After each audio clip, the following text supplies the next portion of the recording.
avant que nous ne commencions, la petite recommandation que nous faisons lorsque nous avons des interventions virtuelles, c'est justement de vous demander de couper votre microphone lorsque vous ne vous en servez pas. Sinon, bon, merci beaucoup. Vous avez un chat et par ce biais, vous allez pouvoir poser des questions. Donc, il y aura un modérateur ou plusieurs modérateurs qui vont à vos questions en temps réel sur le voilà. Et donc, aujourd'hui, nous avons plusieurs pays connectés aujourd'hui. Donc, à cette e-café pédagogique qui a comme thème comment développer la production orale et en classe et en cours online, qui sera animé par notre formateur Cédric Vial, qui est aussi co-auteur de la méthode #la classe de clé internationale. Donc, nombreux à être connectés aujourd'hui, depuis une douzaine de pays des Amériques que je dois mentionner, le Brésil, le Canada, la Colombie, le Costa Rica, la République dominicaine, le Guatemala, le Honduras, le Mexique, le Nicaragua, le Panama, le Paraguay et le Salvador, et parfois depuis d'autres pays du monde. Avant de commencer, je souhaite saluer l'équipe américaine de Clé Internationale, notamment la nouvelle équipe de Clé Larousse en Colombie. Monsieur Carlos Riaño, directeur général de Larousse Colombie, Maritza Cortés, directrice commerciale, et Diego Mantilla, délégué pédagogique pour la Colombie. Notre cher collègue Regina Rizzi, délégué pédagogique pour le Brésil. Notre cher ami Philippe Piria, responsable pour les Amériques et le Caraïbe. Notre ami, cher ami du Nord, du vrai Nord, Louis Anctil, pour le Canada, délégué pédagogique de Clé Internationale pour le Canada. Et naturellement, l'équipe mexicaine et d'Amérique centrale, Laura Medina, Constanza Rodriguez, Liliana Rojas, Stéphane Cunier, Arturo Martinez et Michael Boutet. Je me présente, moi je suis Ruth Albarran, responsable de l'International pour le Mexique et l'Amérique centrale, également conseiller pour la Colombie. Et bon, cette équipe a préparé pour vous cet événement.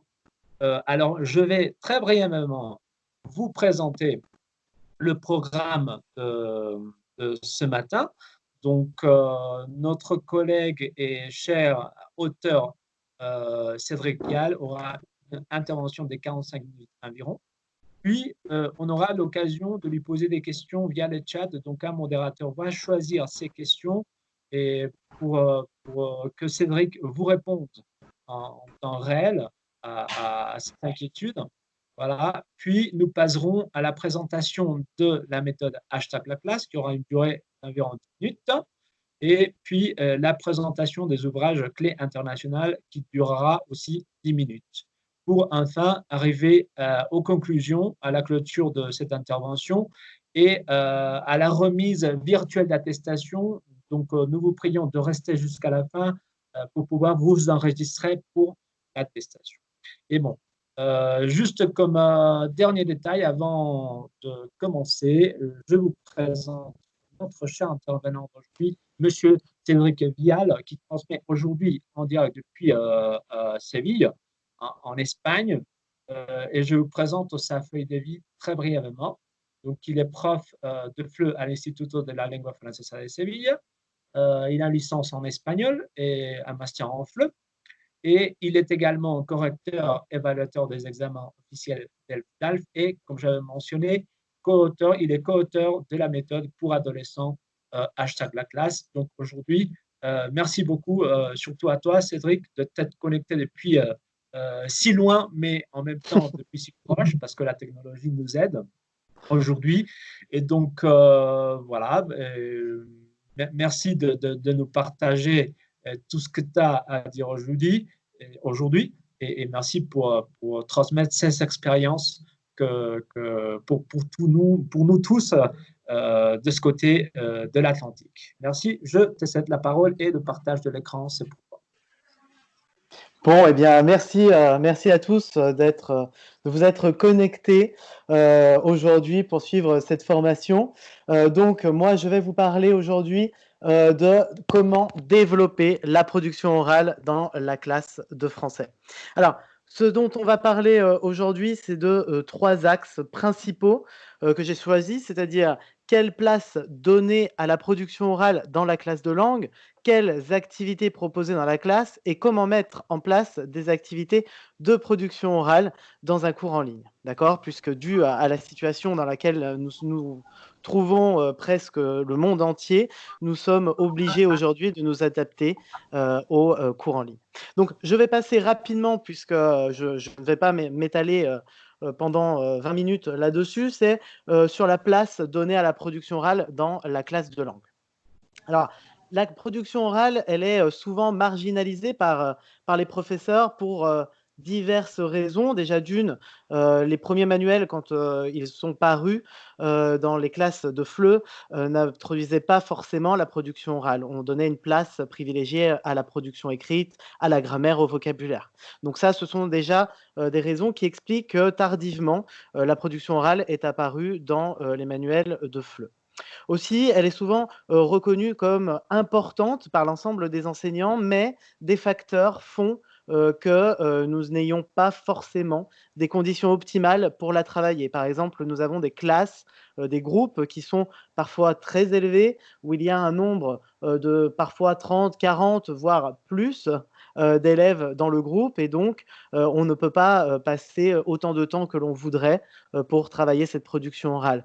Il y a aussi la durée des séances qui sont parfois de 40 minutes, 1 heure au grand maximum, et le respect des programmes scolaires qui, on va dire, sont des entraves aussi à développer la production orale dans les cours. Ensuite, il y a le manque d'intérêt des apprenants. On sait très bien que nous avons tous des apprenants qui viennent de divers horizons et qui ont des histoires aussi diverses que leurs origines. Et il y a certains apprenants qui disent que c'est toujours la même chose, on fait toujours les mêmes activités pour la production orale. Par exemple, on le verra après, les jeux de rôle, des activités de répétition, etc. Et enfin, l'autre point, si je puis dire, qui pose problème, c'est comment évaluer la production orale par les enseignants. En fait, quand on a une copie, une production écrite, c'est beaucoup plus simple, pour la simple et bonne raison que l'on peut la consulter, on peut la retravailler et on peut, par exemple, décider de telle ou telle note à la fin quand on voit tout cela. Ah, Rui est en train de me dire, on ne voit pas mon écran. Alors, je vais essayer de voir si, comme cela, est-ce que comme cela, vous voyez l'écran ou pas? J'espère que comme... Oui, on voit. Oui? Alors, le problème... Oui, oui. Alors, je vais le laisser comme ça. Malheureusement, c'est pas très... Donc, je vais le laisser comme ça, d'accord, parce que le problème, c'est si je le mets en présentation, vous perdez l'écran. Donc voilà. Donc c'était la difficulté à évaluer la production orale par les enseignants. Justement, quels critères on doit prendre en compte, comment évaluer un élève qui ne parle pas, etc. D'accord? Donc, pourquoi travailler la production orale en classe? Eh bien, tout simplement, on est tous professeurs de langue, on a tous eu un apprentissage de la langue et on passe plus de temps à parler une langue qu'à l'écrire. Par exemple, quand on rencontre une personne, on va instinctivement s'adresser à elle à l'oral. Aujourd'hui, avec le WhatsApp, par exemple, on a tendance à laisser des messages audio plutôt que d'écrire directement des messages. Ou quand on est en voyage, quand on veut savoir telle ou telle information, se renseigner sur un produit, se renseigner par exemple sur une activité de loisir à faire, etc., on va passer aussi par l'oral. Donc c'est une notion qui est très importante à travailler en cours. Elle permet aussi le travail en binôme ou en groupe, donc on va développer l'entraide, la collaboration, excusez-moi, et enfin la médiation. Enfin, les deux choses qui sont intéressantes par rapport à la production orale, c'est ça permet de dynamiser la classe. Dans certaines matières, par exemple, dans les matières comme l'histoire géo, comme la langue, etc., les élèves ont tendance à être un peu plus passifs que dans les cours de langue. Donc, c'est le moment de proposer des activités qui permettent de dynamiser la classe. Enfin, ça permet de développer des stratégies communicatives qui pourront être réutilisées dans la langue maternelle des apprenants. C'est-à-dire, on va voir des codes sociaux, par exemple, comment s'adresser à telle ou telle personne dans telle ou telle situation, ou simplement le point de vue syntaxique, comment former une question, comment répondre, comment donner un conseil, etc. Et toutes ces notions pourront être réutilisées par les apprenants. Comment on inclut la production orale dans un cours? Eh bien, la première chose, c'est instaurer des routines qui permettent aux apprenants de parler. OK? Donc, la première chose, on fait tous ça dans nos cours, c'est quel jour nous sommes, quelle est la météo, comment ça va, etc., etc. Ça, ce sont des petites routines qui permettent aux élèves de s'exprimer, et ce, dès les premières séances. C'est-à-dire que même les élèves du niveau A1 peuvent prendre la parole et s'exprimer de manière, on va dire, plus ou moins spontanée en début de cours. Il faut aussi privilégier, dans la mesure du possible, la lecture des textes à haute voix pour simplement travailler la prononciation, travailler la phonétique, par exemple, mais aussi pour justement aider les apprenants à parler. Favoriser le travail en groupe ou par binôme, ce qui favorise également les échanges. N'oublions pas que les élèves qui travaillent en groupe vont communiquer entre eux et donc vont pouvoir s'exprimer. Alors là, il faut faire attention à ne pas tomber dans, on va dire, l'explication, enfin, dans les échanges en langue maternelle. D'accord? Il faut essayer de faire attention à ce que les apprenants communiquent dans la langue que vous êtes en train d'enseigner, et donc dans ce cas précis, en français. Demander aux élèves de réexpliquer avec leurs propres mots une consigne, une idée ou un point de grammaire. Ça aussi, ça permet à l'élève de s'exprimer oralement et de réutiliser ce qu'il a appris jusqu'à maintenant. Organiser des role-play, des jeux de rôle, des débats et des jeux cassant la routine des cours dits classiques, c'est-à-dire, eh bien, voilà, vous pouvez vous permettre en classe de langue de favoriser, on va dire, le plus possible les jeux. Alors justement, on va voir maintenant, on va passer à quelles activités proposer dans la classe de langue et plus particulièrement dans la classe de français. Alors, la première chose à laquelle il faut se poser la question, j'ai envie de dire, c'est comment faire parler mes élèves? Ça, c'est un problème que nous avons tous en général, surtout dans les niveaux bas comme le A1 ou le A2. On a souvent des professeurs qui me disent mais comment je peux faire pour que mes élèves parlent? Eh bien, la première chose à faire, c'est mettre en place une dynamique donnant de l'assurance à l'apprenant. C'est-à-dire, plus l'apprenant sera mis en confiance, plus l'apprenant parlera. Un apprenant qui se sent bien dans la classe, c'est un apprenant qui va participer et qui va justement pouvoir s'exprimer. Instaurer des routines basées sur la production orale, comme je l'ai expliqué avant, la date, la météo, l'état de santé, toutes ces petites activités qui sont des routines que l'on fait en début de classe, eh ben, permettent aux élèves de s'exprimer. Bien évidemment, tentez de faire un roulement dans vos élèves pour que ce ne soit pas toujours les mêmes qui prennent la parole. Favoriser les activités ludiques ou en groupe plutôt que les activités traditionnelles et individuelles. On peut adapter, on verra justement après comment on peut adapter certaines activités dites classiques à un cours online, ou par exemple des activités de production orale ou des activités de compréhension orale pour justement que l'apprenant puisse parler. Enfin, distribuer la parole pour éviter que ce soit toujours les mêmes élèves qui la prennent. On sait tous qu'il y a toujours un élève qui veut prendre la parole, qui veut s'exprimer et qui monopolise de temps en temps l'attention du professeur. Attention à ce genre de situation et essayez de distribuer autant que possible la parole de manière homogène. Alors, je vais vous faire une petite liste. Alors, cette liste, bien évidemment, n'est pas exhaustive puisqu'il me faudrait presque 3 heures pour pouvoir vous parler de toutes les activités que l'on peut faire pour favoriser les échanges et la production orale. Donc, la première activité, et c'est la plus simple, on va dire, et c'est celle qui fonctionne le mieux, c'est le roleplay. Alors, le roleplay, c'est un dialogue entre deux personnes ou plus, ça dépend de la situation, dans laquelle on doit faire des propositions, trouver des solutions à un problème ou se mettre d'accord. Si vous regardez normalement dans les manuels de FLE, vous avez toujours, normalement dans chaque leçon, un ou plusieurs roleplays où on va demander une information à quelqu'un, où on doit se mettre d'accord pour faire telle ou telle activité, ou simplement on a un problème et on doit trouver une solution. Donc c'est assez simple à mettre en place dans la classe puisque les élèves vont travailler en binôme et vous allez leur laisser plus ou moins de temps de préparation selon le niveau. OK? Si vous voulez, par la suite préparer vos élèves au DELF, c'est bien essayer de garder le temps de préparation, des examens officiels. C'est-à-dire 10 minutes en A1, 10 minutes en A2 et pas de préparation en B1. D'accord? Bien évidemment, c'est à vous de voir, quel profil d'apprenant vous avez, comment sont vos apprenants, s'ils sont capables, de, faire un roleplay sans préparation ou leur laisser quelques minutes pour préparer. Alors, pour la correction, c'est simple.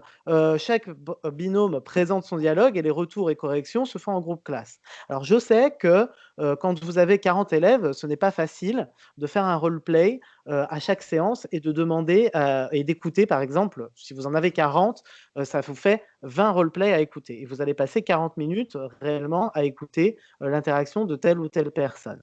Moi, ce que je vous recommande de faire, c'est de faire un calendrier, c'est-à-dire, bah voilà, tel jour, ça sera telle personne avec telle personne qui va faire un roleplay. Tel autre jour, ça sera telle personne ou telle personne qui va faire un roleplay.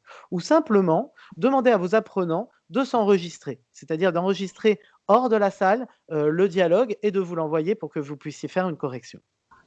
Je vous donne quelques exemples de roleplay, enfin de roleplay, effectivement, dans la classe à différents niveaux, donc en A1, en A2 et en B1. Ah, oula, le diaporama est parti, voilà.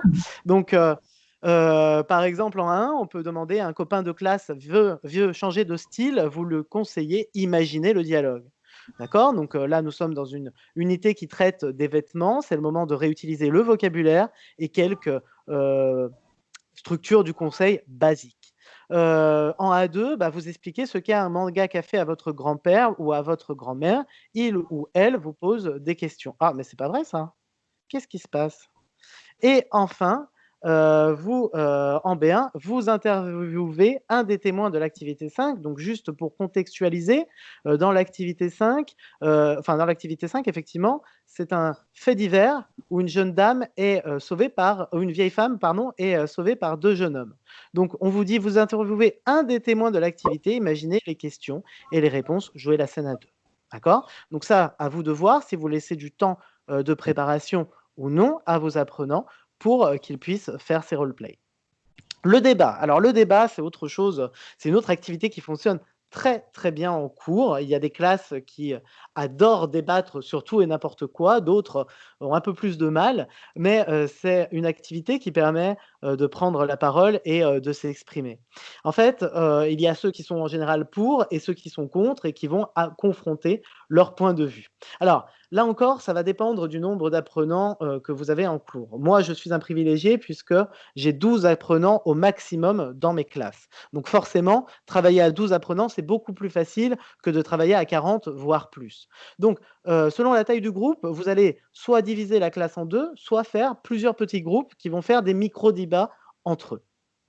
Laissez une dizaine de minutes de préparation. Cette dizaine de minutes de préparation, si vous êtes dans un cours qui dure 40 minutes, par exemple, vous pouvez demander aux apprenants de le faire à la maison, de chercher des arguments pour, des arguments contre, de mettre en commun, cette fois-ci plus 10 minutes, mais 5 minutes dans la classe, de se mettre d'accord sur les arguments qu'ils vont exposer et de procéder au débat.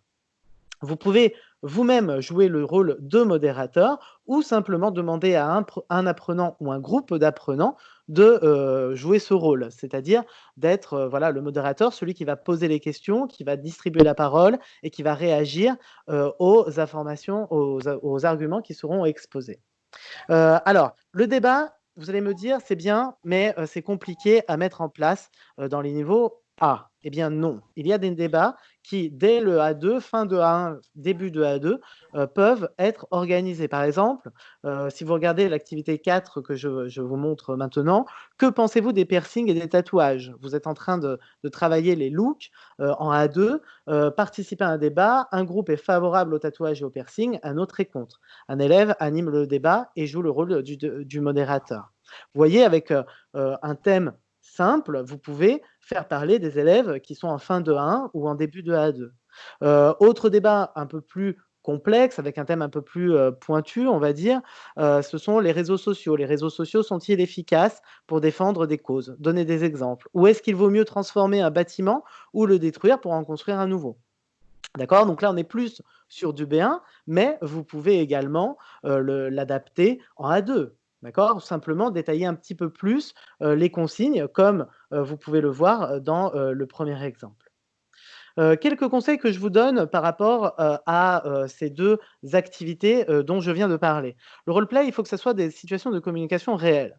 Plus la situation sera réelle, plus vous allez donner du sens à l'apprentissage et plus l'apprenant va comprendre va se motiver et va dire: «Ah bah oui, effectivement, si, je suis dans un magasin et je veux savoir, si, tel ou tel vêtement est disponible en telle taille, eh bien, je vais pouvoir le faire en français». D'accord? Donc plus vous donnerez du sens à l'apprentissage avec des situations de communication réelles, plus les apprenants seront motivés et plus ils vont participer. Pour ce qui concerne les thèmes des débats, des thèmes actuels. Essayez de privilégier toujours, vous voyez, je vais vous remettre 30 secondes les thèmes du débat. On parle de piercing, de tatouage, on parle de réseaux sociaux, on parle de transformer un bâtiment, etc. Ce sont des thèmes sur lesquels les apprenants ont des choses à dire. Et plus ils auront de choses à dire, plus ils vont participer. Et enfin, il faut que ce soit des thèmes motivants qui touchent la réalité et leur environnement quotidien. On a tendance, et moi-même je vous le dis en tant que professeur, on a tendance à nous limiter au système éducatif. C'est toujours qu'est-ce que tu fais comme activité après l'école? Comment tu t'organises quand tu vas à l'école? Est-ce qu'à l'école, tu penses qu'il y a une égalité entre les garçons et les filles? Quelle est ta matière préférée? Etc. Non, les élèves sont parfois 10 heures à l'école et vont du lundi au vendredi en cours. Essayons de les amener vers d'autres choses qui peuvent les motiver, comme le sport, comme les réseaux sociaux, comme la mode, mais hors de ce concept. Je vous l'ai dit tout à l'heure, on en a déjà, je l'ai évoqué antérieurement, le jeu permet aussi de participer en s'amusant. Donc il y a beaucoup, beaucoup de jeux qui sont destinés exclusivement à la classe de langue. Il y en a qui sont très bien faits, d'autres, à mon avis, qui sont un peu moins bien faits mais on peut adapter des jeux traditionnels pour faire participer nos apprenants. En fait, on peut adapter certaines activités, qui sont traditionnelles sous la forme plus ludique. Par exemple, je pense à des activités comme le pendu, le bingo, etc., dont on va parler juste après, qui peuvent être adaptés à la classe de langue. D'accord? Moi, la recommandation que je vous donne, c'est d'organiser les jeux en fin de séance. C'est le moment de se détendre, le moment de relâcher la pression, surtout, et j'ai envie de dire, il faudrait que ça soit presque systématique après avoir vu un thème qui peut saturer les élèves. Quand vous avez fait une leçon où un point de grammaire est extrêmement compliqué, par exemple, quand vous allez comprendre l'exemple que je vais vous donner, quand vous êtes en train d'expliquer le pronom i et en, où justement ces concepts n'existent pas dans la langue des apprenants, eh bien voilà, ils arrivent à un moment où ils saturent et donc il faut relâcher la pression. Comment vous relâchez la pression? Eh bien en organisant des jeux. Et ça permet de motiver l'apprenant mais aussi de le faire parler, puisque la plupart des jeux se font oralement, et aussi de le motiver. Alors voilà quelques jeux que vous pouvez utiliser en classe. Donc le jeu du pendu, je ne sais pas ce qui se passe avec avec le diaporama, je m'excuse, mais il part constamment. Donc le jeu du pendu pour travailler le lexique, d'accord? Donc vous avez le jeu du pendu. Ah bah voilà autre chose. Quand c'est pas un écran qui apparaît, c'est autre chose. Le jeu du pendu pour travailler le lexique et les lettres de l'alphabet est idéal pour le niveau A1. Vous êtes en train de travailler telle ou telle chose sur telle ou telle on va dire, thème, eh bien voilà, c'est le moment d'organiser un petit pendu qui peut relâcher la pression et faire travailler la prononciation des lettres de l'alphabet et revoir également le vocabulaire que vous êtes en train de voir avec vos élèves. Le loto, pour travailler les chiffres et les nombres, on peut également décliner cette activité sous des formes différentes pour travailler le lexique ou la phonétique. Je vous donnerai ensuite un lien sur lequel vous pourrez cliquer qui génère des cartons de bingo automatiquement ou qui vous permet de travailler tel mot, des mots ou des sons. Enfin, le jeu du cadavreski dont je vais parler, je vais m'attarder un peu plus là-dessus dans 2 minutes pour justement travailler l'expression orale et des improvisations théâtrales. Alors voilà, je vous présente le jeu du cadavreski. Alors le jeu du cadavreski, normalement, c'est un jeu qui se fait à l'écrit, c'est un jeu surréaliste qui permettait aux personnes d'écrire des poèmes plus ou moins on va dire qu'il y avait plus ou moins de sens. Le principe est simple, j'écris une phrase, normalement à l'écrit bien évidemment, j'écris une phrase, je cache ma phrase, je passe à mon voisin qui va lire ma phrase, continuer le texte et ainsi de suite. En fait, la troisième personne ne sait pas ce que moi j'ai écrit. Et c'est ça qui est amusant puisqu'on arrive à des situations qui sont complètement burlesques, qui sont complètement surréalistes et on peut le faire à l'oral. Alors, à l'oral, c'est un peu plus compliqué puisqu'il faut préparer des petits papiers. Donc là, je vous ai pris un exemple. Nous avons vu le passé composé. Je vous contextualise un peu l'activité. On vient de voir le passé composé. On vient de voir le thème du voyage. Et bien voilà, le professeur va commencer par dire j'ai fait un voyage incroyable. Je vais vous raconter pourquoi. Chaque élève va prendre un verbe et un mot, un substantif qu'il va devoir inclure dans sa phrase. Il est impératif, avant de commencer, de bien expliquer les contraintes lexicales et grammaticales. C'est-à-dire ici, on attend que l'élève puisse faire des phrases au passé composé. Donc, lui indiquer que voilà, tous les verbes devront être conjugués au passé composé. Donc, le prof dit « J'ai fait un voyage incroyable, je vais vous raconter pourquoi ». On imagine que le premier élève a pris le petit papier « prendre » et le mot « veste ». Et il va dire « J'ai pris une veste en cuir parce que… » et va citer le nom de l'autre élève. Par exemple, il va dire bah, « Monica continue mon histoire ». Et Monica a pris le verbe « manger » et « avion ». Alors voilà, Monica, elle est un peu embêtée, donc elle va dire « Parce que mon père a mangé dans l'avion ». Et puis, je ne sais pas, moi, Mario va prendre partir et soleil, etc., etc. D'accord? Donc ça permet de travailler l'oral d'une manière un peu plus ludique en révisant le passé composé, en incluant les mots de vocabulaire que vous avez étudiés. Donc finalement, vous travaillez l'expression orale, la compréhension orale, l'imaginaire, l'imaginatif des élèves, la création, la créativité, mais aussi la compétence de grammaire et les compétences lexicales. Donc c'est un jeu qui est assez complet. Vous pouvez demander aussi des jeux d'improvisation théâtrale. Donc voilà, on imagine la situation suivante. Marie doit aller à la fête de fin d'année de son lycée, elle ne sait pas comment s'habiller. L'objectif, c'est créer une vraie scène de la vie quotidienne et utiliser les structures du conseil. D'accord? Ces choses, il faudra les expliquer aux élèves. Vous sélectionnez 4 élèves, ou 5 élèves, ou 6 élèves, ou 7 élèves, le nombre d'élèves que vous désirez. Et chaque élève va recevoir un rôle. Donc l'élève 1, c'est Juan, et Juan, il est la mère dans le salon.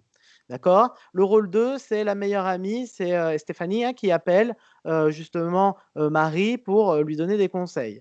Marie va avoir sa conscience va lui parler et va devoir faire un monologue dans lequel elle va douter. Le rôle 4, c'est la vendeuse, ça sera Véronica qui fera la vendeuse de la boutique et qui va donner des conseils à Marie. D'accord? Chaque rôle, essayez de vous mettre en situation, c'est-à-dire essayez de transformer la classe comme une scène de théâtre. C'est-à-dire, il faut que la mère soit dans le salon, donc imaginez la scène, nous sommes au théâtre, la scène typique, elle regarde la télé, Marie arrive et lui dit « Ah ben voilà, bonjour maman, j'ai un problème, je ne sais pas comment m'habiller, etc. » D'accord? Donc ça, c'est pas mal. Vous pouvez organiser des improvisations théâtrales pendant 5 minutes, à la fin du cours, en début du cours, pour justement faire parler vos apprenants. En résumé, je vous résume en 3 mots ce qu'il faut, faire pour faire parler vos apprenants. La première chose, favoriser la confiance et les interactions. D'accord? Favoriser la confiance et qui va justement favoriser les interactions entre les apprenants. Traiter des thèmes motivants, d'accord? Casser la routine avec, des thèmes sur l'école, des thèmes sur lesquels on a vu, revu et encore revu, on va dire.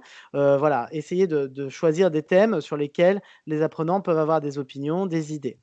Recourir autant que possible à des activités ludiques. Vous voyez, 2 jeux peuvent, très bien ou 3 jeux ou 4 jeux et cetera, des milliers de jeux peuvent faire parler, vos apprenants. Donc profitez-en. N'oubliez pas que vous êtes dans un cours de langue vivante et donc, faites vivre vos apprenants. Faites que les apprenants puissent s'exprimer et profiter, du cours pour pouvoir parler. Alors, ce que je vous disais au début de la formation, c'est, la situation dans laquelle nous sommes actuellement fait que nous soyons obligés de, nous adapter au contexte, c'est-à-dire, d'être justement, confinés et de devoir faire des cours en ligne.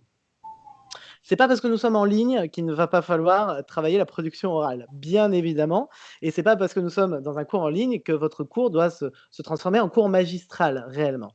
Donc ce qu'il faut faire, moi, les conseils que je peux vous donner et vous pouvez, les voir, régulièrement, vous c'est vérifier avant le début de cours, que votre équipement, votre micro, votre ordinateur, votre webcam, votre connexion internet, tout fonctionne parfaitement. D'accord? Pour gagner du temps et donner, justement de vous donner de l'assurance dans votre cours. Et aussi avoir à portée de main tous les documents nécessaires, c'est-à-dire, heu, si vous allez, utiliser, tel, livre et ben, avoir la page du livre ouverte. Le bibliomanuel, qui est, en libre accès en ce moment et bien la même chose. Vous avez créé un quiz et bien vous allez utiliser le quiz, qui est, sur, tel programme et cetera. Tout avoir à portée de main. Commencer par saluer les apprenants et commencer par les routines. C'est pas parce que nous sommes en ligne, c'est pas parce que nous sommes dans un cours en ligne que notre classe doit être différente. Elle est différente sur la forme réellement, mais sur le fond, c'est la même. Donc commencez par les routines, demandez à vos élèves comment ils vont, quel temps il fait, quel jour nous sommes, etc., etc. Avant chaque activité, et c'est là où ça devient un peu plus compliqué en visioconférence, puisque dans la classe, en un regard, vous savez si telle ou telle personne a compris ce que vous venez de dire. Moi, là, vous êtes par exemple, très nombreux, je ne vous vois pas, je ne sais pas si vous êtes en train de comprendre ou non, ce que je suis en train de vous dire. Donc n'hésitez pas à vous assurer que tous les élèves ont bien compris les tâches à réaliser pour ne pas avoir de problème. Alors, s'ils n'ont pas compris ou pour vous assurer qu'ils aient bien compris, soit vous réexpliquez d'une autre manière avec vos propres mots, soit vous demandez à un élève de le faire. Et si vous le demandez à un élève de le faire, cet élève va participer oralement et donc va prendre la parole. Proposer des activités courtes et variées, il vaut mieux, proposer quelques, activités, on va dire de 5-10 minutes plutôt que, de faire une activité qui dure, 40 minutes. Comment vous pouvez faire pour que vos élèves parlent? Eh bien, comme je l'ai dit, c'est la même chose en ligne, favoriser une ambiance, qui, fasse prendre la parole à vos élèves. D'accord? Plus ils auront de l'assurance, même en ligne, plus ils parleront. D'accord? Donc, n'hésitez pas à favoriser cette ambiance. Instaurer les routines, comme je l'ai dit, auparavant, favoriser les activités ludiques. Là encore, on va voir après que l'on peut faire, des jeux, même en ligne qui sont réalisables et donc qui vous permettent, de dynamiser, vos cours et justement de faire participer vos élèves. Ah mais c'est très pénible je ne sais pas ce qui se passe, je suis vraiment désolé. Distribuer la parole pour éviter que la cacophonie et que ce soit toujours les mêmes élèves qui prennent la parole. En cours en ligne, il y a, quelque chose qui se passe régulièrement, c'est-à-dire que, il y a des élèves qui disparaissent. Parce qu'ils ne parlent pas, on ne les voit pas dans notre liste, ils n'apparaissent pas à notre écran et cetera. Donc, il faut, bien, faire attention à ça et que ces élèves qui ont tendance à disparaître de notre salle, puissent participer, justement, à, tout cela. Alors attendez, je vais essayer de fermer tout ça là parce que je ne sais pas ce qui se passe, je suis vraiment désolé. Heu, voilà, alors je recommence, je vous repartage ce que j'étais en train je suis vraiment désolé, c'était pas du tout prévu, qu'il y ait des problèmes de ce genre. J'ai perdu mon document. Donc voilà, il faut faire attention à ça, d'accord, en attendant que je retrouve mon document. Il faut faire vraiment attention à ce que ces élèves puissent, que ces élèves ne disparaissent pas et puissent participer. Enfin, recourir à la pédagogie de la classe inversée. La préparation des activités avant la classe permettent d'augmenter la confiance en soi des apprenants et donc justement que les apprenants puissent participer. D'accord. Des activités pour se motiver et aussi parler. Et ce qui nous intéresse aujourd'hui, donc là, je vous ai fait un petit récapitulatif, on va dire, de ce qu'il faut prendre en considération pendant les cours en ligne. Les activités pour se motiver et parler, eh bien voilà. Déclinaison des jeux traditionnels. Le pendu, le loto, la dictée dessinée dont je vais parler juste après, à privilégier en fin de séance. La résolution d'énigmes sous la forme de e-chasse au trésor. Nos élèves savent beaucoup mieux que nous utiliser les technologies, les nouvelles technologies de l'information. Profitons-en. Finalement, cette solution va nous permettre d'utiliser de nouveaux outils. Profitons-en. La réalisation de questionnaires avec les applications comme Kahoot, Google Forms et les QR codes. Alors, juste pour faire un petit point sur la dictée dessinée vous permet en fait de travailler le vocabulaire sans commettre de fautes. C'est-à-dire, au lieu de demander à vos élèves d'écrire les mots, d'écrire les phrases, écrire par exemple sur traitement de texte tel ou tel mot ou tel texte, eh bien, ils vont dessiner. Comment ça marche? Par exemple, je vais vous demander de prendre une feuille, vous allez dessiner ce que je vais vous dire. Donc, sur votre feuille, au milieu, vous allez dessiner une table. Donc, l'élève dessine une table. Sur la table, vous allez mettre la poubelle. Il y a une poubelle sur la table. Alors, l'élève va avoir un moment de doute et va dire « j'ai bien entendu sur ou sous ». Est-ce que vous pouvez répéter? Alors, je répète, oui, bien sûr. Il y a une poubelle sur la table et l'élève dessine une poubelle. À droite de la poubelle, il y a une plante, par exemple. Et donc, l'élève va dessiner la plante. Comment vous allez corriger cette dictée? Eh bien, simplement, demandez à vos élèves de prendre une photo ou simplement vous la montrer en visioconférence. Si vous prennent une photo, la mettre sur l'espace de partage que vous avez dû ouvrir certainement avec vos élèves, soit Google Class, enfin Classroom, soit Padlet, soit des réseaux sociaux, soit simplement la plateforme de votre établissement, et ensuite vérifier si tout a bien été fait. D'accord? Au lieu que ce soit le professeur qui fasse la dictée, vous pouvez demander aux élèves d'inventer la dictée. C'est-à-dire, voilà, vous faites la première phrase et vous demandez à Maria de continuer. Donc, moi, je vais dire la première phrase. Au centre de ma feuille, il y a une table. Maria, tu peux continuer. À droite de la table, il y a un verre. On met le verre. Maria, qui va continuer? Ça va être John. John, la suivante, etc., etc. D'accord? La résolution d'énigmes, les e-chasses au trésor, vous pouvez les organiser régulièrement. Vous pouvez demander à vos apprenants, pendant mais aussi hors de la visioconférence, de rechercher des informations pour résoudre une énigme. Exemple d'énigme, nous sommes en 1, nous sommes en train de voir l'alimentation, les pays francophones, la francophonie, etc. Et vous demandez à vos apprenants, je veux un plat francophone avec, je ne sais pas moi, des fruits. Mais il ne doit pas avoir de viande. Donc, tous vos apprenants cherchent, etc.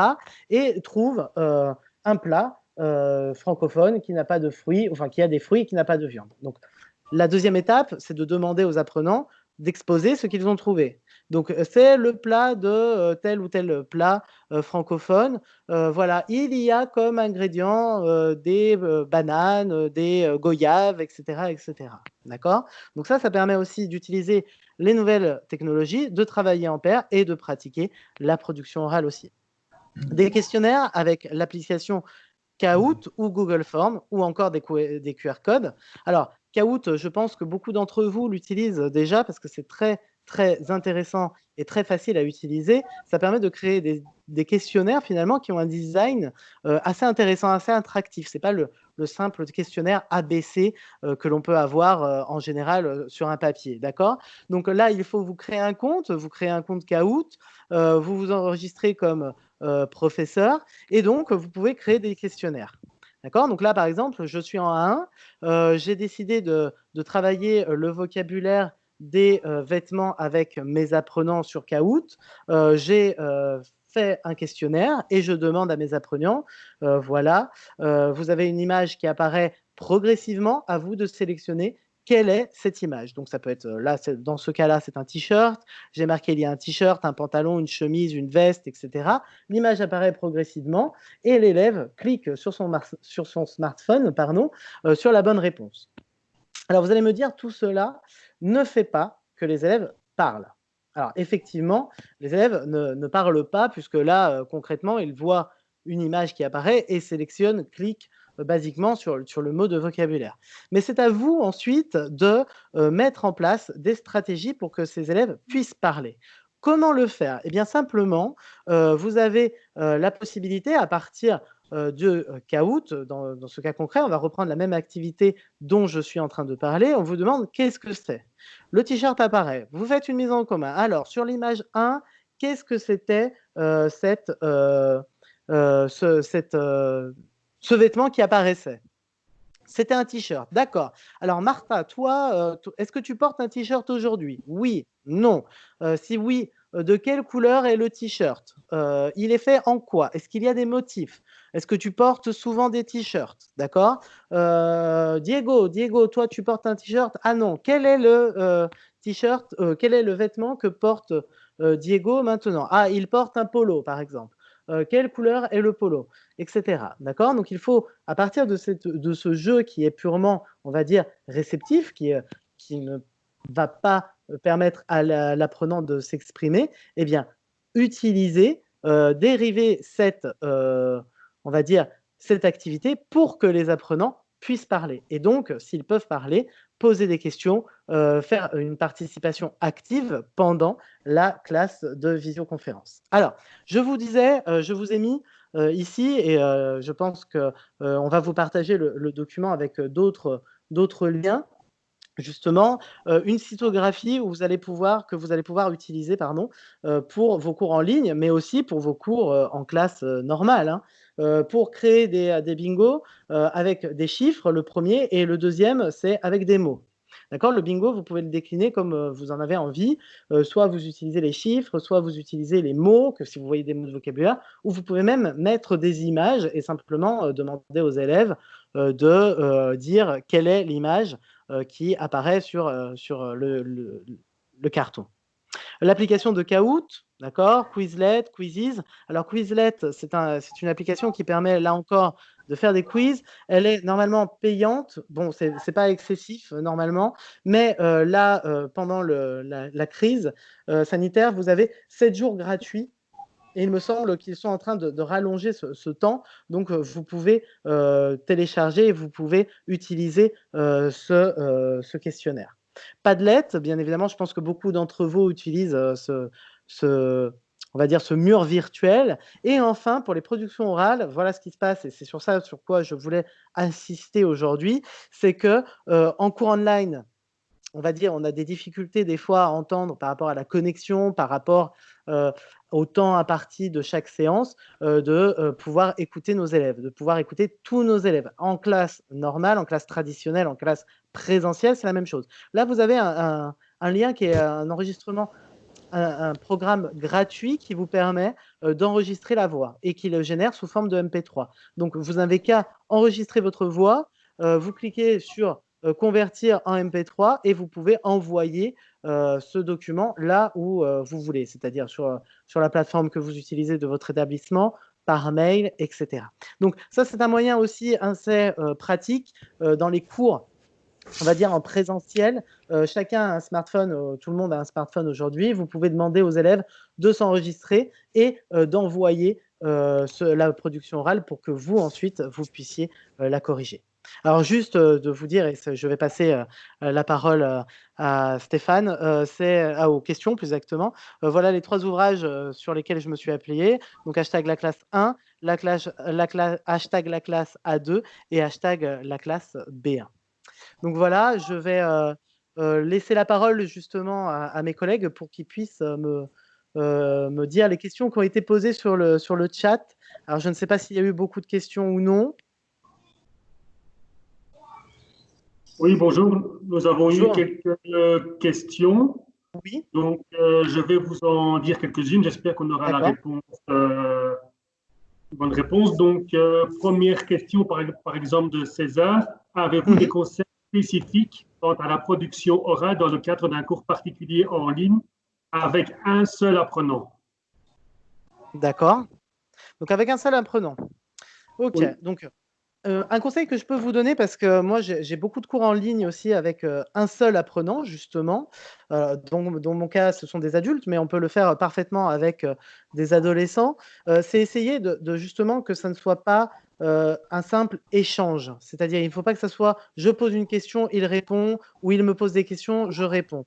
Il faut essayer de lancer, par exemple, pour produire, enfin, pour l'inciter à produire plus qu'une simple réponse, utiliser des documents de base, par exemple une photo, une image, un reportage, un texte qu'il peut lire avant la séance et donc en profiter de la séance pour répondre à certaines questions que vous allez lui poser. Je pense par exemple à une image que vous pouvez utiliser sur, si c'est un élève qui est en, je ne sais pas moi, en B1, bah, une image avec un YouTuber qui est en train de s'enregistrer. D'accord? Donc, vous projetez l'image et vous demandez à l'adolescent, toi, tu utilises, qu'est-ce que tu vois sur cette image? Donc, il va vous dire, bah, je vois telle personne, s'il la connaît, qui est en train de s'enregistrer. D'accord. Et toi, est-ce que tu suis un YouTuber? Oui, je suis un YouTuber qui s'appelle, je ne sais pas moi, Marc, par exemple. Ah, d'accord. Et Marc, est-ce que tu peux me dire ce dont il parle? Est-ce que tu peux me projeter ton écran, me montrer une vidéo de Marc, par exemple, etc. D'accord? Il faut vraiment que ça soit comme une conversation, on va dire, de café, mais que ça ne soit pas simplement je pose la question, par exemple, est-ce que tu as des réseaux sociaux? Combien de fois tu te connectes à un réseau social? Essayez d'aller un peu plus loin dans la démarche pour que l'élève puisse parler et toujours utiliser des documents supports. Si vous êtes simplement avec l'activité du livre, on va dire, ça peut poser problème au bout d'un moment. Ok, merci. Donc, une autre question de Marie. Quelle technique pour que les apprenants parlent et se corrigent entre eux en autonomie? Alors, la technique en autonomie. Alors là, ça devient compliqué puisque pour qu'il puisse s'auto-corriger, on va dire, il va falloir qu'il s'enregistre. Et des fois, le simple fait de s'enregistrer permet à l'apprenant de se rendre compte des erreurs qu'il a commises. C'est pas toujours vrai, d'accord? Il y a des apprenants qui vont continuer dans leurs erreurs, etc. Mais vous pouvez demander aux apprenants, moi ce que je conseille en autonomie, c'est que vous donnez par exemple un monologue à un apprenant. Vous lui donnez une situation dans laquelle il va devoir donner son opinion. L'apprenant donne son opinion justement sur ce thème. Il s'enregistre. Vous lui demandez de reprendre cet enregistrement, pas immédiatement après, pas 2 heures après, mais 2 jours après. D'accord? Le temps est très important pour l'autocorrection. D'ailleurs, nous-mêmes, quand on écrit quelque chose, si vous écrivez un article, si vous écrivez une activité, en général, vous n'écrivez pas l'activité et vous la postez directement. Non, vous prenez un temps de relecture. Plus vous allez laisser du temps, de l'espace entre la rédaction et la correction, plus vous allez vous rendre compte des erreurs qui ont été commises. Et bien là, c'est la même chose. Il faut demander aux apprenants de se corriger eux-mêmes. Alors, des fois, j'insiste, l'apprenant ne va pas se rendre compte des erreurs qu'il a commises. Pourquoi? Parce que peut-être qu'il les a assimilées, il les a, on va dire, ce sont des erreurs qui sont peut-être ancrées dans son apprentissage et donc il ne s'en rend pas compte. Vous pouvez demander à d'autres apprenants de faire la correction, c'est-à-dire de demander par exemple, Marco a envoyé sa production orale, il envoie sa production orale à Juan et c'est Juan qui le corrige. D'accord? Et c'est Juan qui va faire ce travail de correction. Ça aussi, ça peut permettre aux élèves non seulement de se rendre compte des erreurs des autres, mais aussi, une fois qu'ils ont un retour, ben voilà, ça sera Juan qui va parler, qui va lui dire ah bah, tu t'es trompé sur la prononciation de sur, par exemple, tu as dit sourd, il faut faire attention à ça, etc. Même si c'est en langue maternelle, ce n'est pas grave. Merci. Une question de Antoine. Combien de tours faut-il pour le jeu du cadavre si le groupe est assez grand? Alors, ça, c'est oui, je vois très bien la question. Effectivement, si le groupe est assez grand au bout d'un moment, eh bien, ça va perdre son sens réellement, le jeu du cadavre exquis et voilà, ça va devenir une activité qui va être très longue et un peu contraignante, on va dire, au bout d'un moment.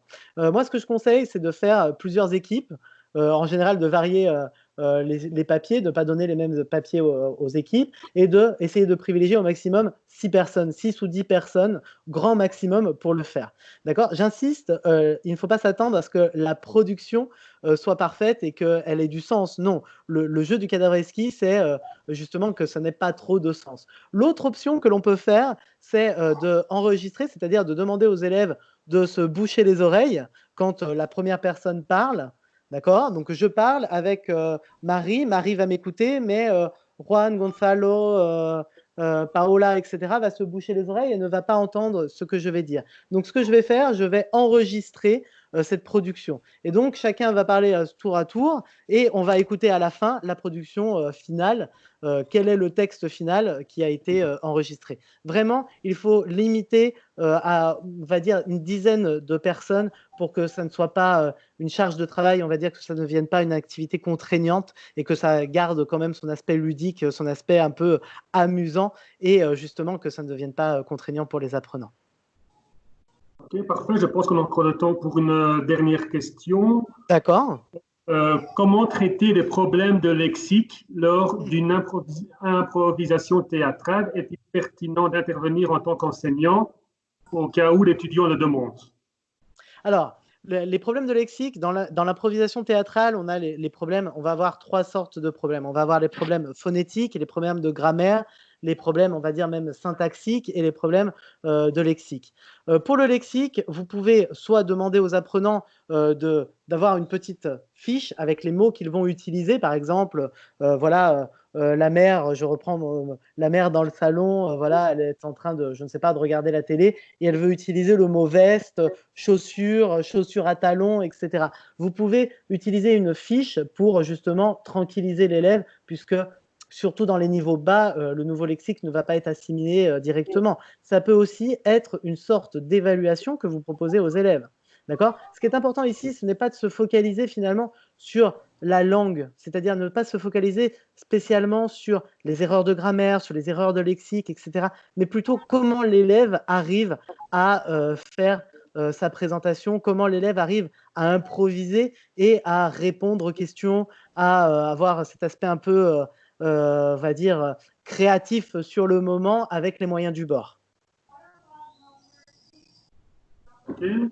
Peut-être une toute dernière question qui vient juste d'arriver.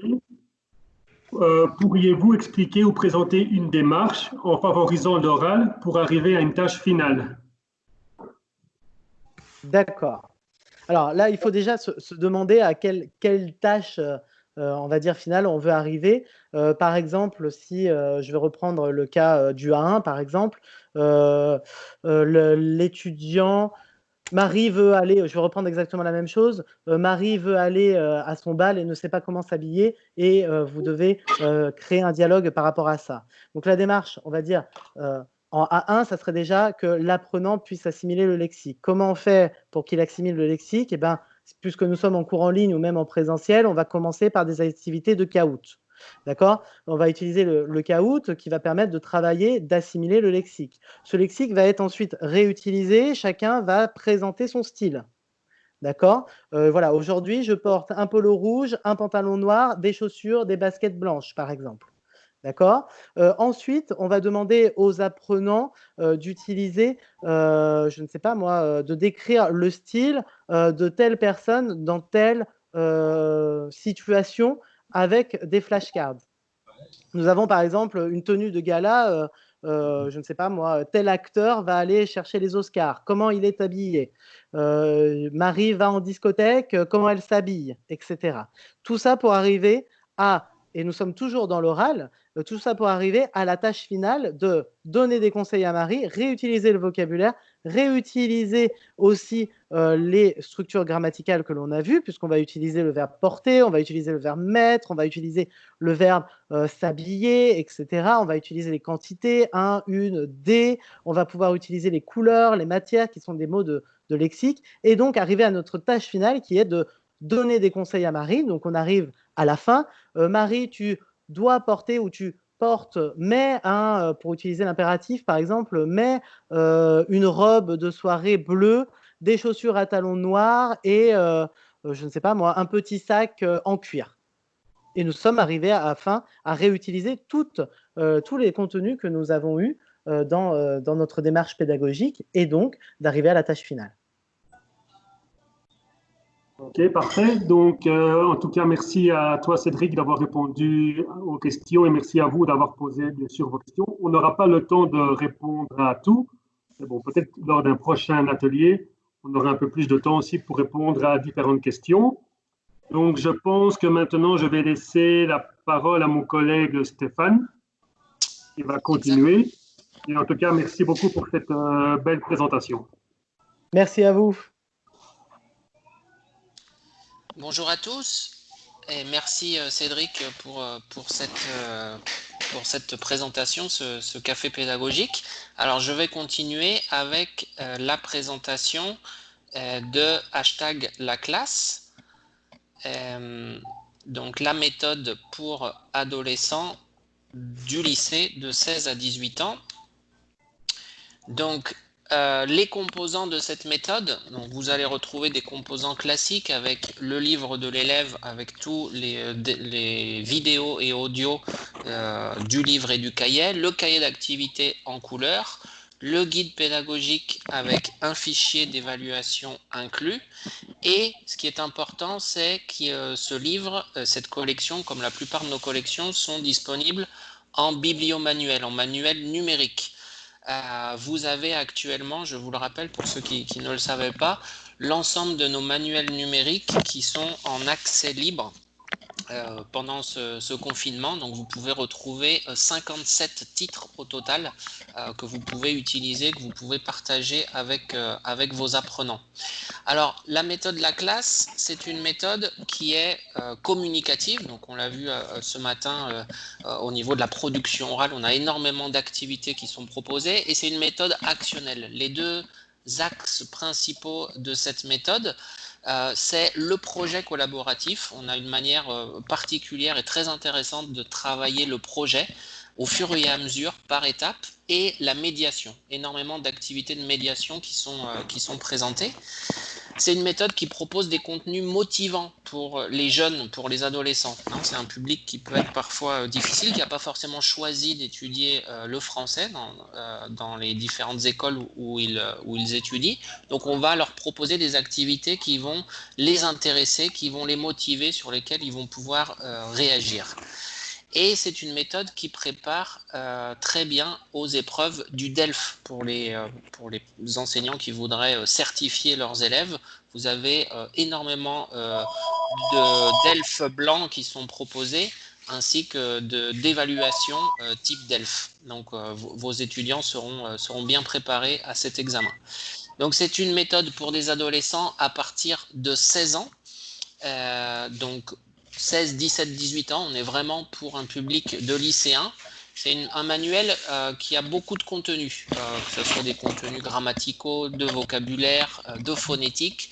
Il y a vraiment beaucoup de choses. Vous n'allez pas avoir besoin forcément d'aller chercher d'autres activités ailleurs, parce que vous avez vraiment beaucoup de choses qui vous sont proposées. Donc il faut au moins compter 100 heures de travail par niveau. Vous avez un projet annualisé, donc ça c'est intéressant. Tous les projets qui vont apparaître collaboratifs dans chaque unité, dans les 6 unités, ils rentrent dans le cadre d'un projet annuel. Donc, par exemple, pour le niveau A1, c'est le projet de réalisation d'un mur virtuel. Et donc, comme je le disais, beaucoup de contenu. Donc, sur 3 niveaux, A1, A2 et B1. Les auteurs de cette méthode, donc vous avez Cédric Vial qui est intervenu ce matin, qui est enseignant en Espagne et formateur, Delphine Jégou qui a aussi participé au manuel Quartier d'affaires, donc un manuel de FOSS chez Clé International, Sophie Brusitod qui est enseignante également et formatrice, et pour le cahier d'activité, Claire Sanchez qui a également participé à notre collection de DELF Junior, de préparation au DELF Junior. C'est une méthode qui est très facile à utiliser. vous allez retrouver des pictogrammes qui vont aider à la fois les enseignants et aussi les apprenants à savoir quel type d'activité on va avoir à faire. Donc, par exemple, c'est un détail, mais les documents audio, toutes les pistes audio sont marquées. Donc, vous n'avez pas à chercher dans votre disque le numéro de la piste.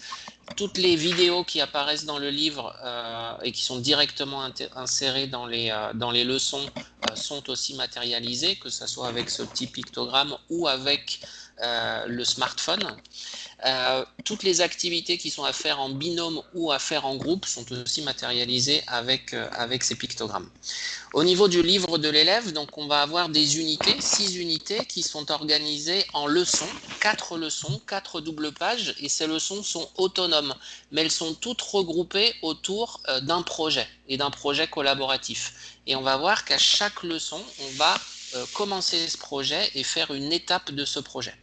On a une place très importante qui est donnée à la médiation. Je donnerai des exemples là aussi d'activités, que ce soit des activités d'explication, que ce soit des activités de recherche, de passer d'un code à un autre, et une progression en spirale de la grammaire, c'est-à-dire que on va aller du plus simple au plus compliqué. On va reprendre des points de grammaire, que ça soit dans différentes unités, voire sur différents niveaux. Et les points de grammaire apparaissent quand l'étudiant, l'apprenant en a besoin pour réaliser une activité de communication, une activité de projet. Donc c'est une méthode qui est basée sur le projet collaboratif et la médiation, avec des projets qui sont à faire en groupe. Hein, on a toujours un travail collaboratif qui est favorisé. On veut que les apprenants interagissent entre eux. On veut qu'il y ait une coopération qui soit mise en œuvre pour atteindre l'objectif du projet. Et tous les sujets de production orale sont favorisés justement pour inciter à l'interaction et à la médiation. Alors je vais vous montrer des exemples. Comme je vous le disais, à chaque double page, on va terminer la leçon avec tous les contenus qu'on va avoir appris. On va le mettre en pratique directement en réalisant une étape de notre projet.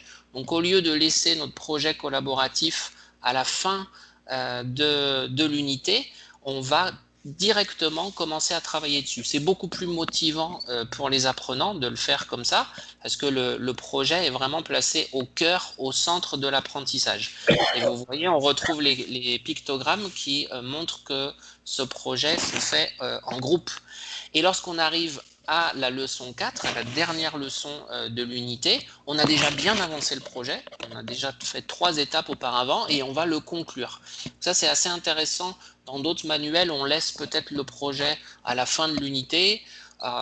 C'est comme une activité en plus qu'on va faire si on a le temps ou pas, alors que là, dans hashtag la classe, le projet est directement inséré dans les leçons. C'est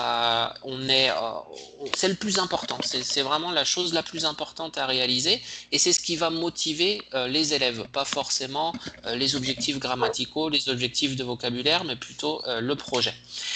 Je vous disais que c'est basé sur la médiation. On a quelques exemples du niveau A2 où on va par exemple demander à nos élèves d'expliquer qu'est-ce qu'un mangaka fait à son grand-père ou à sa grand-mère. Donc on va devoir évidemment adapter son discours pour que les grands-parents comprennent ce que c'est. On va demander aussi aux élèves de faire des recherches et de présenter leurs résultats. Donc tout ce type d'activité rentre dans le cadre de la médiation. Au niveau des contenus, donc on a des contenus qui sont motivants pour les adolescents. Donc par exemple, on va leur proposer des activités sur les réseaux sociaux. On peut leur proposer des activités ou des documents authentiques sur les scandales du Football Leaks ou sur le street arts au lycée. Donc on va proposer toujours des thèmes, des choses qui intéressent et sur lesquelles les jeunes, les adolescents vont pouvoir réagir. Donc l'idée, c'est qu'ils aient quelque chose à dire, et donc on leur propose des documents et des activités intéressantes pour eux et adaptées à leur âge surtout. On a aussi des contenus motivants parce que ce sont des thèmes d'actualité. Hashtag la classe est une méthode très récente qui est sortie l'année dernière au Mexique. Et donc, on a des documents authentiques qui sont évidemment actuels dans le monde francophone et dans le monde en général. Donc, les étudiants vont pouvoir discuter, débattre sur des sujets d'actualité. Ça, c'est important aussi. On va demander aussi aux étudiants d'être acteurs de leur apprentissage, d'être au centre de leur apprentissage. Donc, on va leur demander de faire des reportages, d'eux-mêmes, de produire, peut-être de réaliser des capsules vidéo. Donc, on veut qu'ils soient protagonistes et acteurs de leur apprentissage. Là encore, ça va renforcer leur intérêt dans l'apprentissage du français et leur motivation. Et finalement, c'est un manuel, #LaClasse, qui propose des contenus motivants parce qu'on a des thèmes culturels et des thèmes historiques. Donc, on va apprendre des choses, des choses sur l'histoire en général. Donc, ça, c'est aussi intéressant parce qu'on va utiliser le français aussi dans un autre cadre, dans d'autres matières et pour les choses culturelles ou historiques. Donc, ça, c'est aussi très intéressant. Alors, si on s'intéresse à une unité, vous allez retrouver donc la page d'ouverture avec le contrat d'apprentissage et vous pouvez voir que ce qui est présenté, ce ne sont pas les objectifs grammaticaux ou les objectifs de vocabulaire, mais c'est le projet. On a le rappel du projet global par niveau et on a le projet de l'unité, donc qui est vraiment au cœur de l'apprentissage. Et ensuite, on va avoir la présentation de chaque leçon avec les objectifs de chaque leçon. Alors justement, les leçons, comme on le disait, ce sont des doubles pages qui sont assez claires. Vous allez retrouver le smartphone, donc ce qui veut dire qu'il y a une activité vidéo qui vous est proposée, et cette activité vidéo est directement intégrée dans la double page.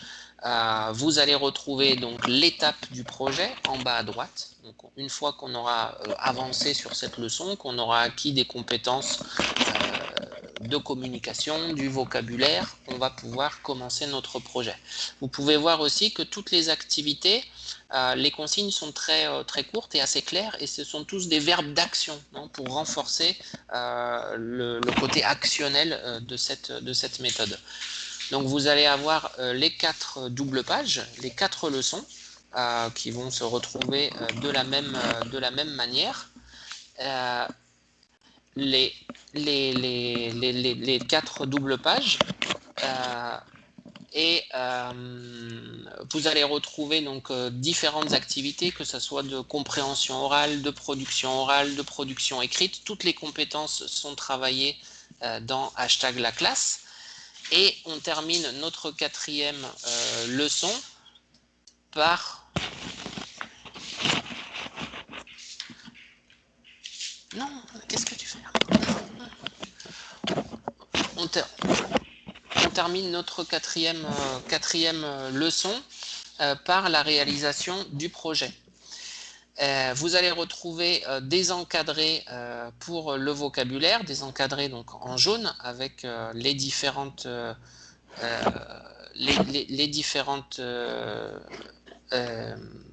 mots de vocabulaire à traiter dans les activités. On retrouve nos documents de vidéo, les encadrés de grammaire. Alors, ce qui est important aussi pour la partie grammaire, c'est que dans la double page, donc, vous allez retrouver ces petits encadrés de grammaire. Et par la suite, vous avez une double page de grammaire qui vous est proposée. Donc, dans le guide pédagogique, vous avez la passerelle qui vous est proposée. Donc, on va vous dire, rendez-vous à la double page de grammaire et faites la première activité, donc pour systématiser le point qui apparaît dans l'encadré. Donc, comme je vous le disais, vous avez des doubles pages pour les outils de la langue, donc la double page de grammaire, mais aussi une page complète pour travailler la phonétique. Donc ça, c'est vraiment intéressant. Normalement, dans d'autres manuels, vous allez avoir des encadrés assez courts pour travailler la phonétique. Et là, vous avez une page complète qui vous est proposée dans le livre de l'élève, mais aussi une page dans le cahier d'activité. Et on a aussi une page complète pour travailler le vocabulaire. Donc là, on va réemployer le vocabulaire qui aura été travaillé dans les différentes leçons en contexte et dans des activités de production. Et finalement, l'unité se termine par un bilan donc qui s'intitule « Faisons le point ». Et ce bilan donc, est la réalisation d'une tâche, d'une nouvelle activité qui est proposée, généralement collaborative. Dans le livre, vous allez retrouver des entraînements au DELF. Donc, on le disait, l'évaluation est une part vraiment importante de l'hashtag la classe. Un précis de grammaire, le précis de conjugaison et la transcription de tous les audios. Si on pense au cahier d'activité, donc vous avez un cahier d'activité en couleur qui vous est proposé. Donc ça, c'est aussi intéressant pour que ça soit un petit peu plus attractif, le fait qu'il soit en couleur. Et vous allez retrouver exactement la même structure que le livre de l'élève. C'est-à-dire que vous allez avoir une double page de renforcement pour chaque double page du livre de l'élève. Donc on va retrouver des activités de compréhension orale, des activités de vocabulaire, de compréhension écrite et de production écrite. En plus, vous avez un renforcement pour la double page de grammaire, un renforcement pour la page de phonétique et pour la page de vocabulaire. Donc quand je vous disais qu'il y a vraiment beaucoup de contenu dans hashtag la classe, on peut le voir avec un cahier d'activité très riche et très fourni. Et des nouvelles pages qui apparaissent dans le cahier d'activité qui sont très intéressantes. Vous avez la page apprendre à apprendre pour les stratégies d'apprentissage. Donc on va demander aux élèves de réfléchir sur les stratégies qu'ils mettent en œuvre, que ce soit de manière consciente ou inconsciente, sur un point spécifique. Donc là, on a l'exemple de comment je mémorise, moi en tant qu'apprenant, le passé composé.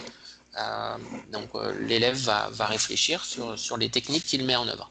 Et puis, on a une page qui s'intitule Portfolio, qui est faite pour l'auto-évaluation, parce que l'auto-évaluation est très importante. Donc, l'élève va dire ce qu'il est capable de faire ou ce qu'il n'est pas encore capable de faire, sur ce qu'il doit encore travailler. Dans le cahier d'activité, c'est là où on retrouve les entraînements au DELF. Le livre du professeur, donc vous allez retrouver des conseils de mise en œuvre pour toutes les activités, mais aussi des indications de temps, c'est-à-dire combien de temps dédié à une activité ou à une autre. Ça, c'est aussi très intéressant pour organiser ses classes et son cours. On va avoir des suggestions d'activités complémentaires pour aller plus loin et des points culturels qui vont être un petit peu plus développés dans le guide pédagogique. En plus, vous retrouvez les corrigés de toutes les activités, de toutes les transcriptions du livre et du cahier. Et ce qui est important, c'est que vous avez un fichier d'évaluation qui vous est proposé d'environ 80 pages. Ce fichier, vous avez des évaluations initiales, évaluations finales et des évaluations par unité. Et ces évaluations sont faites de 1 étoile ou 2 étoiles de difficulté. Vous avez des évaluations faciles ou des évaluations plus difficiles qui vous sont proposées. Donc on voit là des exemples des évaluations initiales sur les différentes compétences, compréhension orale, compréhension écrite, et de 1 ou 2 étoiles de difficulté. Donc là encore, c'est un fichier d'évaluation qui vous est fourni, que vous pouvez utiliser dès que vous en avez besoin. Vous pouvez le photocopier et ça vous permet de gérer vos classes qui peuvent être parfois un peu hétérogènes au niveau des niveaux, avec ces 2 niveaux de difficulté qui vous sont proposés. Vous allez retrouver l'espace digital. Donc l'espace digital, c'est un site internet qui est gratuit, qui est ouvert, et sur cet espace digital, vous allez retrouver l'ensemble des audios des évaluations. Des fois, certains enseignants me demandent où se trouvent les audios des évaluations. Elles se trouvent sur l'espace digital gratuitement en ligne.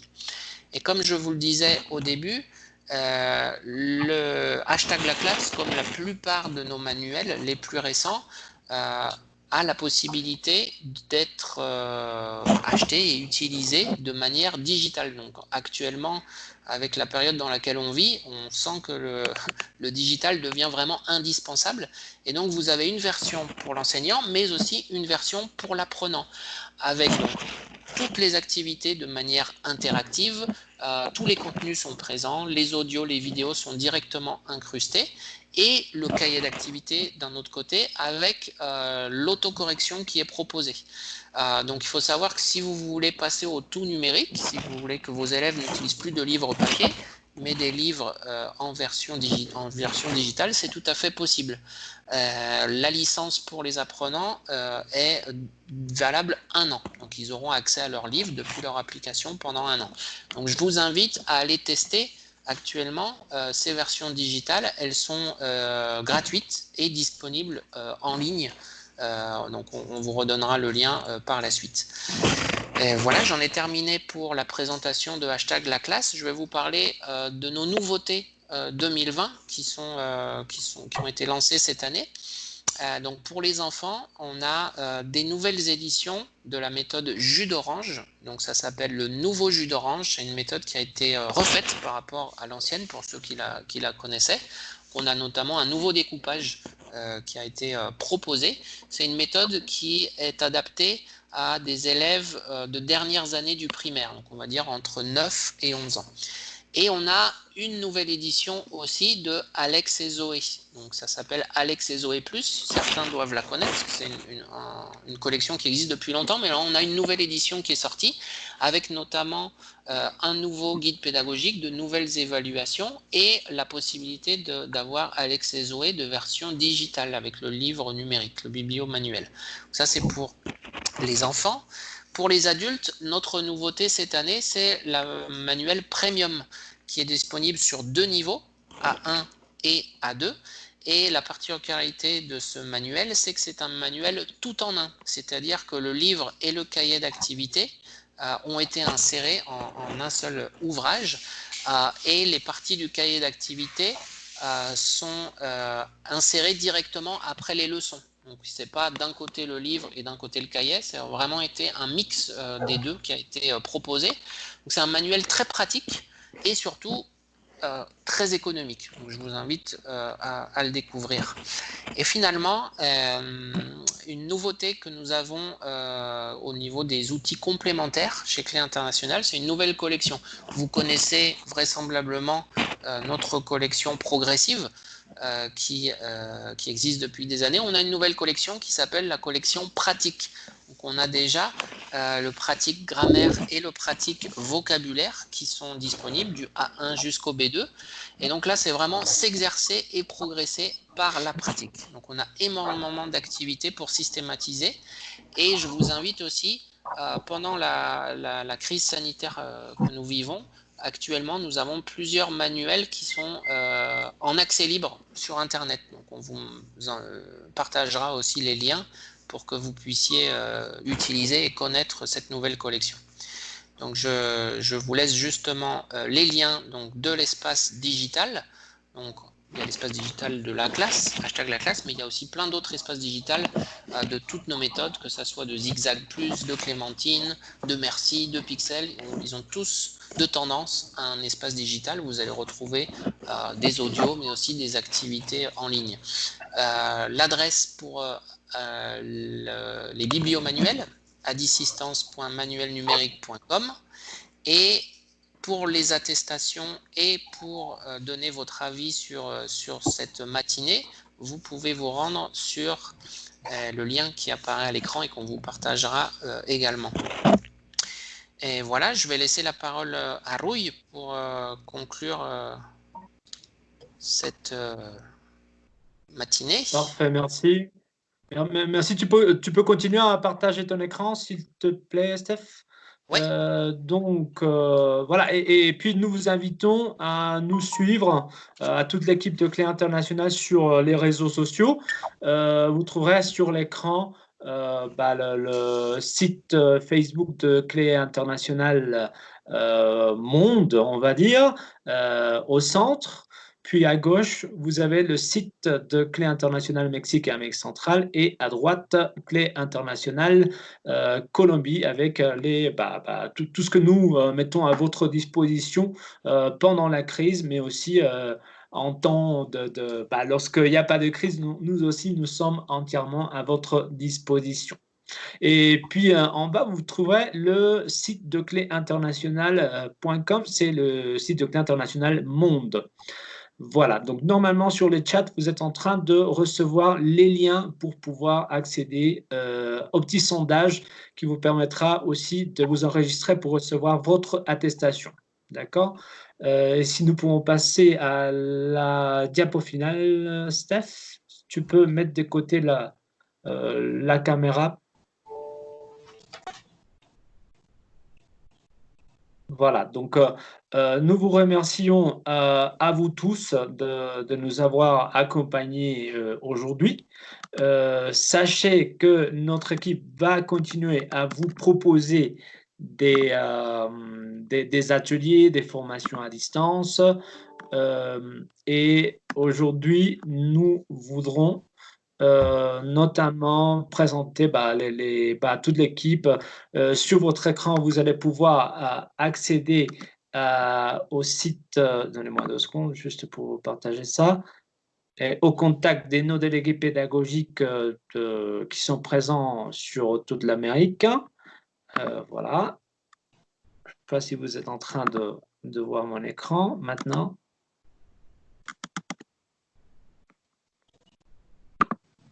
Voilà, donc en Amérique centrale, il y a Laura Medina et medina@larousse.com.mx.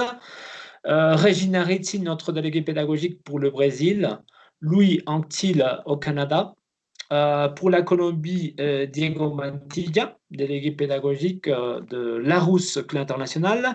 Amérique latine et Caraïbes, notre ami Philippe Liria.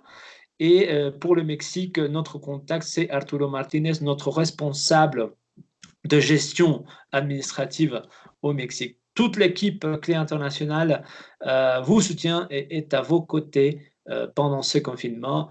Contactez-nous si vous avez besoin de quelque chose. On est là pour vous, on est là pour vous aider. Donc, merci beaucoup à vous tous de vous être connectés aujourd'hui, en samedi.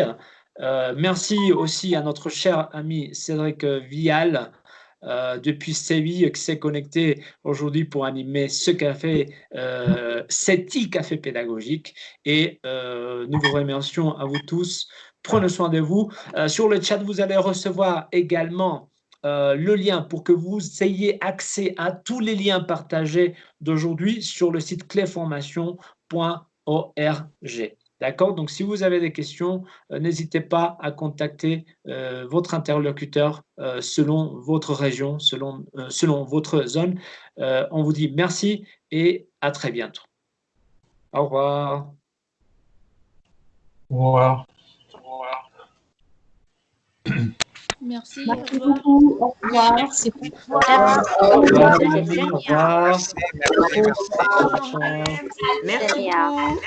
Merci beaucoup. Merci, au revoir. Au revoir, merci. Au revoir. Au revoir. Au revoir, Louis. Merci beaucoup. Au revoir. Au revoir, Luigi. Merci, gracias. Au revoir. Merci, au revoir à tous. Merci. Merci. Merci, à la prochaine. Au revoir, merci.